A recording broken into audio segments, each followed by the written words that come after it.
नमस्कार और the deep dive में आपका स्वागत है।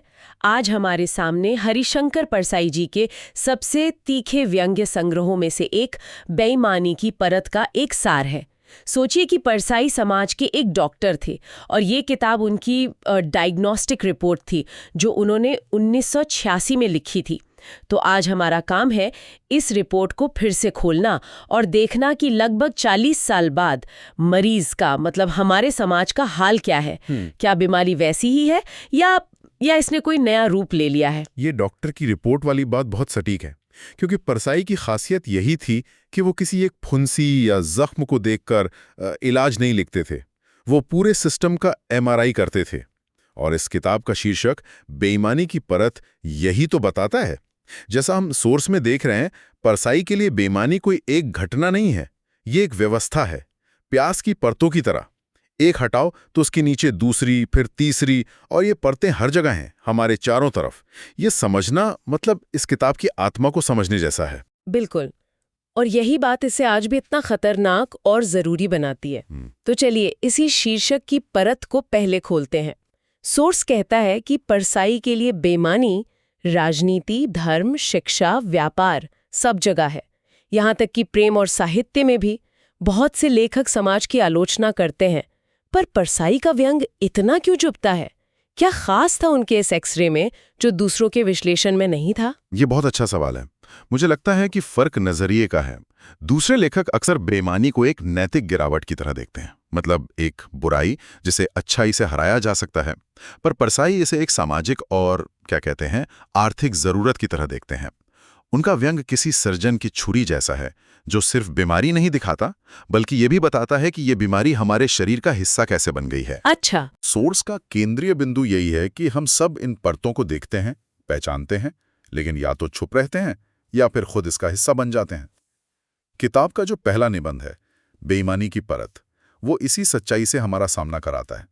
वो एक तरह से हमें चेतावनी देते हैं कि आगे जो आने वाला है वो आपको असहज करेगा, क्योंकि वो आपके बारे में भी है। और वो असहज करना शुरू भी कर देते हैं बिना किसी भूमिका के।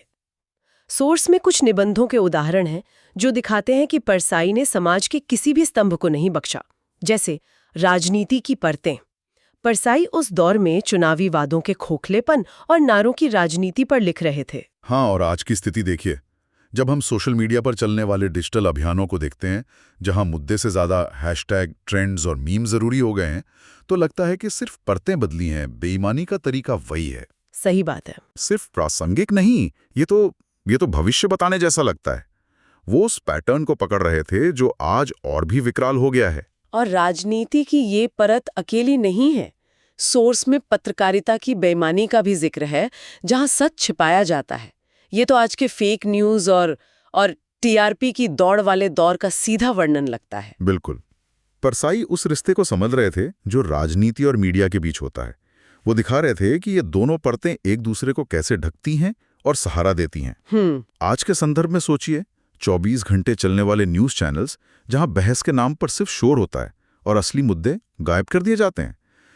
परसाई इसी पर लिख रहे थे कि पत्रकारिता का काम सिर्फ सच छिपाना नहीं, बल्कि जनता को गैर जरूरी चीजों में उलझाए रखना भी बन गया है। ये बेईमानी की एक और मोटी परत है। हाँ, और जब इन दो परतों में सड़न हो तो बाकी स्तंभ कैसे बचेंगे? सोर्स में धर्म की बेईमानी का जिक्र है, जहां पाखंडी बाबा भक्तों को लूटते हैं, और शिक्षा में बेईमानी की बात है, जहां नकल, रिश्वत और फर्जी डिग्रियों का बाजार गर्म है। जब समाज को रास्ता दिखाने वाले स्तंभ ही खोखले हों तो इमारत तो गिरेगी ही। लेकिन इस सिलसिले में जो बात मुझे सबसे ज्यादा चौंकाती है वो है साहित्य में बेईमानी। जब मैंने सोर्स में ये पढ़ा कि परसाई ने साहित्यकारों को भी नहीं छोड़ा, तो एक पल के लिए मुझे झटका लगा। हम लेखकों को अक्सर एक ऊंचे आसन पर देखते हैं, एक नैतिक प्रहरी की तरह, लेकिन वो तो उसी आसन को तोड़ रहे थे। ये तो अपने ही खेमे पर हमला करने जैसा है। और यही परसाई का सबसे साहसी और ईमानदार कदम था। वो किसी को भी पवित्र गाय नहीं मानते थे। वो जानते थे कि आदर्शों का चोला ओढ़ना दुनिया का सबसे आसान काम है, और साहित्यकार ये काम बहुत खूबी से करते हैं। वो उन लेखकों पर हमला कर रहे थे जो अपनी कहानियों और कविताओं में क्रांति की बातें करते हैं, लेकिन असल जीवन में वो सरकारी पुरस्कारों और सम्मान के लिए जोड़ तोड़ में लगे रहते हैं। परसाई के लिए ये बेईमानी की सबसे घिनौनी परतों में से एक थी, क्योंकि यहाँ धोखा ऊंचे आदर्शों की आड़ में दिया जा रहा था। अच्छा। वो कह रहे थे कि अगर आईना दिखाने वाला खुद ही दागदार हो तो समाज को क्या चेहरा दिखाएगा। ये बात तो हमारे व्यक्तिगत जीवन पर भी लागू होती है। सोर्स में प्रेम और शादी में बेईमानी का भी उल्लेख है। ये दिखाता है कि परसाई की नज़र सिर्फ सार्वजनिक भ्रष्टाचार पर नहीं थी। हाँ, और ये बहुत महत्वपूर्ण है। इस परत को उजागर करके परसाई हमें ये एहसास दिलाते हैं कि बेईमानी कोई बाहरी चीज नहीं है जिसे हम कोस सकें। ये हमारे अंदर, हमारे घरों में, हमारे सबसे करीबी रिश्तों में भी मौजूद है। यहाँ लोग प्यार और वफादारी के नाम पर एक दूसरे को धोखा देते हैं, जहाँ शादियाँ सामाजिक या आर्थिक समझौतों से ज्यादा कुछ नहीं होती। वो दिखाते हैं कि जब एक समाज सार्वजनिक रूप से बेईमान होता है तो उसके नागरिक निजी तौर पर ईमानदार नहीं रह सकते हैं। भ्रष्टाचार बाहर से रिस कर हमारे बेडरूम तक पहुंच जाता है। और शायद यही सबसे डरावनी बात है, क्योंकि ये दिखाता है कि बेईमानी सिर्फ उन भ्रष्ट नेताओं या अफसरों में नहीं है, बल्कि हम जैसे, मतलब आम दिखने वाले लोगों में भी है। परसाई इसी हम पर, यानी मध्यम वर्ग पर सबसे तीखा वार करते हैं। सोर्स मध्यम वर्गीय बेईमानी को एक बहुत महत्वपूर्ण परत बताता है।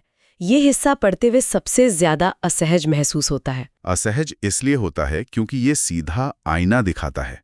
मध्यम वर्ग जो खुद को समाज का नैतिक केंद्र मानता है, जो भ्रष्टाचार पर सबसे ज्यादा भाषण देता है, परसाई के अनुसार वही सबसे बड़ा पाखंडी है। अच्छा? वो छोटी छोटी बेईमानियों से अपना जीवन आसान बनाता है। गैस सिलेंडर लाइन तोड़कर लेना, ट्रैफिक सिग्नल पर पुलिस वाले को देखकर हेलमेट पहन लेना, अपना काम निकलवाने के लिए थोड़ी सी सेवा पानी कर देना। हाँ, परसाई कहते हैं कि यह वर्ग बड़ी चोरियों का विरोध करता है, लेकिन छोटी छोटी बेईमानियों में लिप्त रहता है। ये वो वर्ग है जो व्यवस्था को गालियां भी देता है और उसी व्यवस्था से सबसे ज्यादा फायदे भी उठाना चाहता है। ये तो आज भी अक्षरशः सच है। हम सब किसी बड़े स्कैम पर गुस्सा होते हैं, लेकिन मौका मिलने पर अपना बिजली का बिल कम करवाने का जुगाड़ ढूंढने से नहीं हिचकिचाते। परसाई इसी दोहरे चरित्र को पकड़ रहे थे। बिल्कुल, और वो यही नहीं रुकते। वो इस विश्लेषण को उसके चरम पर ले जाते हैं, जहां कोई दूसरा लेखक जाने की हिम्मत नहीं करता। सोर्स का जो सबसे शक्तिशाली बिंदु है, जो परसाई को महान बनाता है, वो निबंध है अपनी बेईमानी। इसमें वो कटघरे में किसी और को नहीं, खुद को खड़ा करते हैं। हाँ, सोर्स में उनकी एक पंक्ति है जो हिलाकर रख देती है, मैं भी कभी कभी बेईमानी करता हूं क्योंकि बिना उसके जीना मुश्किल है। ये एक लेखक के लिए मानना बहुत बड़ी बात है, लेकिन क्या इससे उनके व्यंग्य का असर कम नहीं हो जाता? अगर वो खुद मानते हैं कि वो भी सिस्टम का हिस्सा हैं, तो फिर वो किस नैतिक अधिकार से दूसरों की इतनी कठोर आलोचना कर रहे हैं?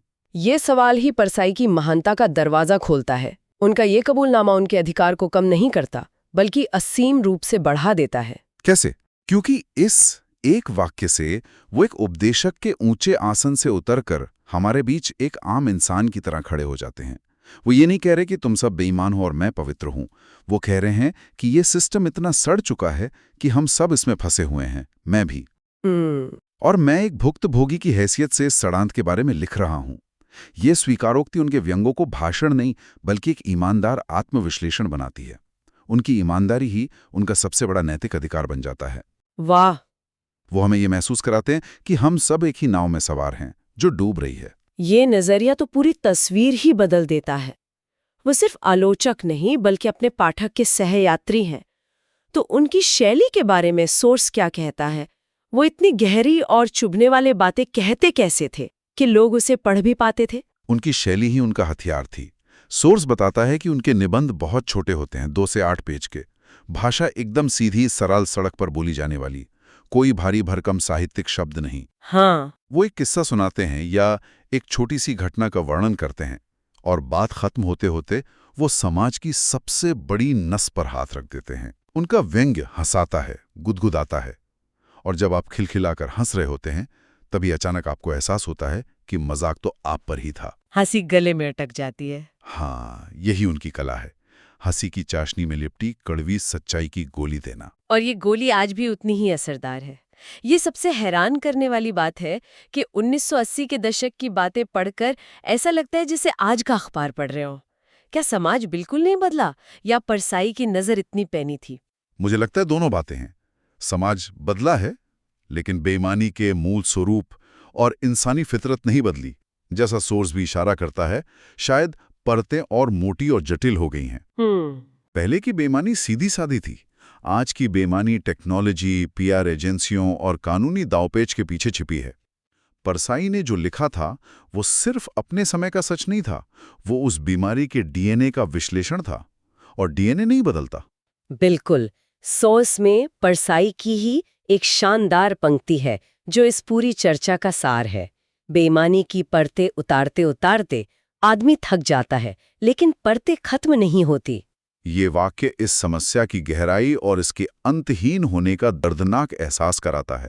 तो आज हमने हरिशंकर परसाई की बेईमानी की परत को एक डायग्नोस्टिक रिपोर्ट की तरह इस्तेमाल करके समाज की कुछ परतों को खोलने की कोशिश की। हमने देखा कि कैसे परसाई ने राजनीति से लेकर साहित्य और प्रेम तक फैली बेईमानी को बेनकाब किया। उन्होंने सिर्फ समस्या नहीं बताई, बल्कि यह भी दिखाया कि ये एक पूरा तंत्र है, एक सिस्टम है। और सबसे महत्वपूर्ण बात, उन्होंने हमें ये भी दिखाया कि हम सब कहीं ना कहीं इस व्यवस्था का हिस्सा हैं, चाहे अपनी चुप्पी से, अपनी छोटी छोटी बेईमानियों से या अपने पाखंड से। ये किताब सिर्फ समाज की आलोचना नहीं है, ये एक आईना है। हाँ, परसाई हमें कोई आसान समाधान या निष्कर्ष नहीं देते, बल्कि बहुत सारे असहज सवालों के साथ अकेला छोड़ देते हैं। शायद यही एक महान लेखक का काम है, जवाब देना नहीं, बल्कि हमें सही और जरूरी सवाल पूछने पर मजबूर करना। बिल्कुल। और इसी सोच के साथ हम इस चर्चा को उस एक सवाल पे खत्म करना चाहेंगे जो सोर्स के अंत में है, और शायद परसाई हम सबसे पूछना चाहते हैं। ये सवाल अपने आप से पूछने के लिए है, जब कोई और न सुन रहा हो। क्या मैं भी कहीं किसी न किसी तरह बेईमानी की इस परत में शामिल हूं?